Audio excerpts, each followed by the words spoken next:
ஏக்கா, பஞ்சாயத்தும் அந்த மலை மாடும் வந்து பிரச்சனை பண்ணா கூட எனக்கு பரவாயில்லக்கா. எப்படியாவது நம்ம சமாளிச்சிடலாம். ஆனா இந்த சின்னையாவால வர பிரச்சனையை தான் என்னையால சமாளிக்கவே முடியல. துளசி, என்ன சொல்ற? சின்னையாவால பிரச்சனையா? சின்னையா என்ன பண்ணாரு? ஐயோ அக்கா, அதை ஏன் கேக்குறிய? இம்சை அரசன் 32ஆம் புலிகேசி கணக்கா அவங்களால இப்ப பெரிய பிரச்சனையா வந்திருக்கு. துளசி, எனக்கு ஒன்னும் புரியல. புரியுற மாதிரி கொஞ்சம் சொல்லு. ஏக்கா, இப்போ நீங்க ஸ்டேஷனுக்கு எல்லாம் போக வேண்டாம். தயவு செஞ்சு வீட்டுக்கு வாங்க. எல்லாத்தையும் நேர்ல விளக்கமா சொல்லுதேன். துளசி, சின்னையா பாண்டிச்சேரி போயிட்டு வந்துட்டாரா? வந்துட்டாங்களா? வந்துட்டாங்கக்கா, வந்துட்டாங்க.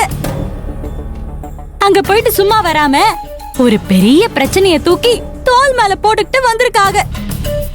துளசி, ஏன் இப்படி என்ன ஒரேடியா போட்டு குழப்புற? சின்னையா என்ன பிரச்சனையை எழுத்துட்டு வந்திருக்காரு? ஏக்கா, சின்னையாவுக்கு இங்கிலீஷ் தெரியலன்னு அந்த வெள்ளைக்கார பொம்பளை இவங்க கார்ல இருந்து இறங்கி வேற வண்டியில ஏறி போயிட்டாங்களாம். அது சின்னையாவுக்கு பெரிய அவமானம் ஆயிடுச்சாம். அதனால எனக்கு இப்பவே இங்கிலீஷ் சொல்லி கொடு ஈஸ்வரின்னு சொல்லி சின்னையா என்ன போட்டு படாத பாடுபடுத்திட்டாங்கக்கா.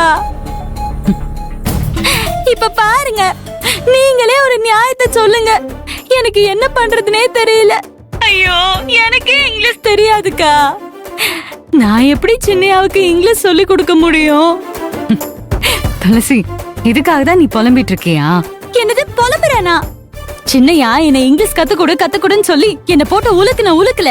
நான் ஆடி போய் தனியா ஓடி வந்து இங்க இருந்து உங்களுக்கு போன போட்டிருக்கேன். என்னை எப்படியாவது காப்பாத்துங்கக்கா. சரி சரி, சின்னையா எங்க? அவங்கள சாமி கும்பிட்டுட்டு வாங்க, அதுக்கப்புறமா இங்கிலீஷ் கத்துக்கோங்கன்னு சொல்லி எப்படியோ சமாளிச்சு சாமி ரூம்க்கு அனுப்பி வச்சிருக்கேன்க்கா. அவ்வளவுதானே?